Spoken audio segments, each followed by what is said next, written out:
Hello मेरे प्यारे दोस्तों, आज मैं एक सुंदर कहानी लेकर आई हूँ। आशा करती हूँ आप सबको अच्छा लगेगी।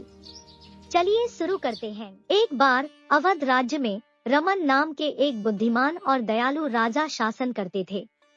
वह अपने विषयों के प्रति अपनी दयालुता और सहानुभूति के कारण पूरे देश में दयालु राजा के रूप में जाना जाता था। राजा रमन का मानना था कि एक शासक का प्राथमिक कर्तव्य अपने लोगों के कल्याण और खुशी को सुनिश्चित करना था।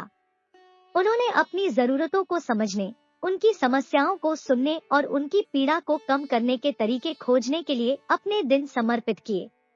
वह अक्सर अपने दरबार में घंटों बिताते थे, धैर्यपूर्वक आम लोगों की शिकायतों को सुनते हुए।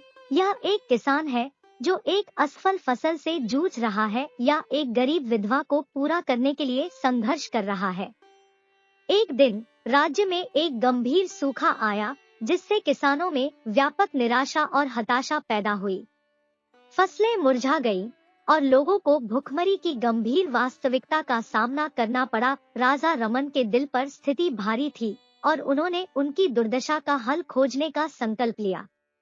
अपने स्वयं के आराम और विलासिता को अलग करते हुए दयालु राजा ने अपने मंत्रियों को लोगों के बीच सभी उपलब्ध खाद्य आपूर्ति वितरित करने का आदेश दिया।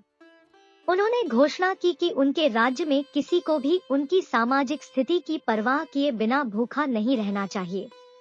बड़ी सहानुभूति और समझ के साथ उन्होंने संसाधनों के समान वितरण को सुनिश्चित करने के लिए उपायों को लागू किया, यह सुनिश्चित करते हुए कि सबसे कमजोर लोगों को पहले ध्यान में रखा गया था।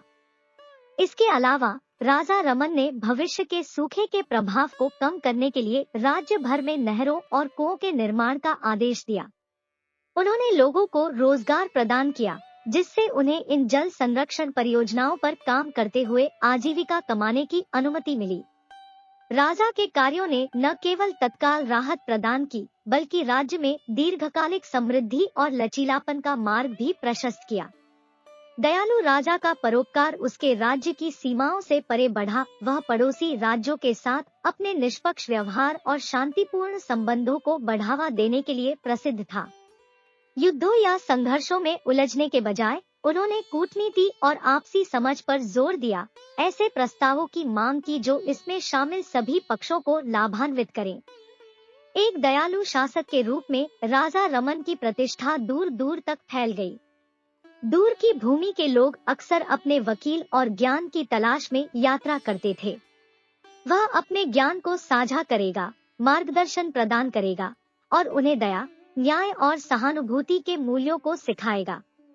जैसे जैसे साल बीतते गए, राजा रमन के शासन में अवध का राज्य पनपता गया। लोग सामंजस्यपूर्ण रूप से रहते थे, एक दूसरे के लिए समुदाय और करुणा की मजबूत भावना के साथ। दयालु राजा की दया और निष्पक्षता की विरासत उनके शासनकाल के बाद भी जारी रही। नेताओं की पीढ़ियों को उनके विषयों की भलाई और खुशी को प्राथमिकता देने के लिए प्रेरित किया।